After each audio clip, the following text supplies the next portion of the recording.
दर्शन धर्म कर ले तो शुभ करम भव्य प्राणी धन्य होगी तेरी जिंदगानी।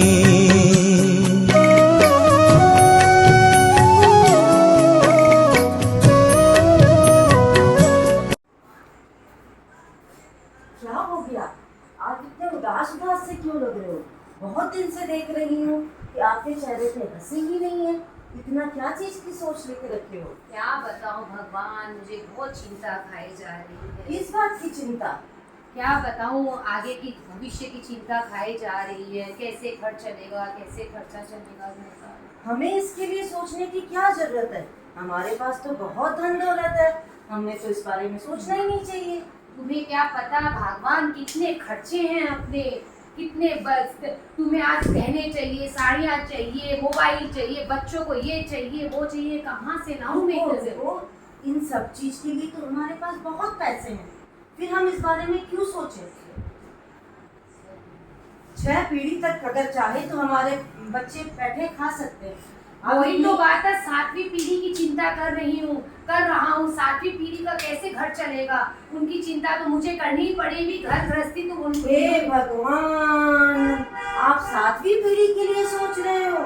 तुम्हें क्या पता भगवान, बच्चे लोग, हमें नहीं चाहता मेरे परिवारजन किसी को भी कोई तकलीफ हो आगे में भी, वो लोग की सबकी अच्छी जिंदगी मिले उनको भी, इसीलिए मुझे। सुनिए, मेरी एक बात सुनिए। हमारे गांव के कोने में एक अम्मा रहती है, छोटी सी कुटिया है उनकी। आप एक बार जाके मेरे बोलने पे उन अम्मा को 5 केजी चावल दे के आ जाइए। वो चावल अगर ले लेंगी, उससे आपको भरपूर आशीर्वाद देंगी।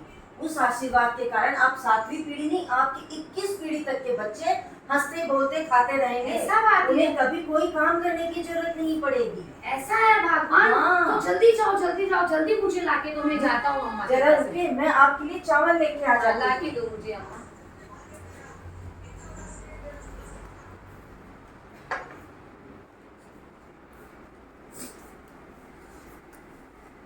ये लीजिए, आप ये चावल उन अम्मा को दीजिएगा। वो ना माने तो उन्हें जबरदस्ती कीजिएगा कि अम्मा ये चावल तो आपको लेना ही ठीक है होगा। भगवान, मैं जाता हूँ, मैं उन जी। अम्मा को दे के आता हूँ। हाँ जी। ठीक है भगवान। हाँ।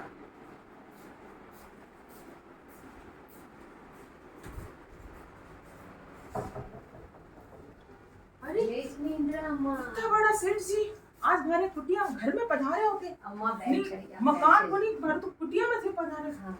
अम्मा जी, ये छोटी सी भेंट लेके आए, इसे स्वीकार करिए अम्मा।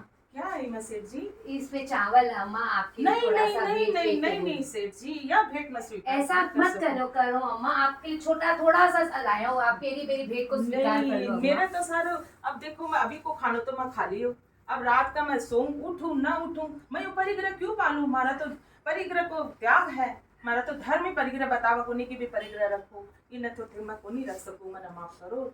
मैं ये वाली था कि भेंट वाला स्वीकार, ये मैं तो मेरी तो परिग्रह को सोचो, मैं एक बेड अब यह चादर है इन्हें धोऊं, इन्हें बिछाऊं, और मेरा सारा परिग्रह का त्याग है, कपड़ा का सब परिग्रह त्याग है मेरा तो। अम्मा जी, आपने तो मेरी आंखें खोल दी। मेरा तो इतो परिग्रह में 7 परिग्रह पीढ़ी की चिंता कर रही हूँ। मैं यो एक कपड़ा ना दोबारा कौन पहनूं, मैं खाली परिग्रह में लाग रही हूँ कि मैं आगा मेरी भी को परिवार को सोच रही हूँ, भी को सोच रही हूँ। और भाग्य में आज थे मेरी आंखें खोल दी अम्मा जी। आज मैं और मेरी तो भगवान दोनों मिलकर अब आगा से परिग्रह को त्याग करने की कोशिश करेंगे। तो आपका बहुत बहुत धन्यवाद अम्मा, आपने मेरी आंखें खोल दी।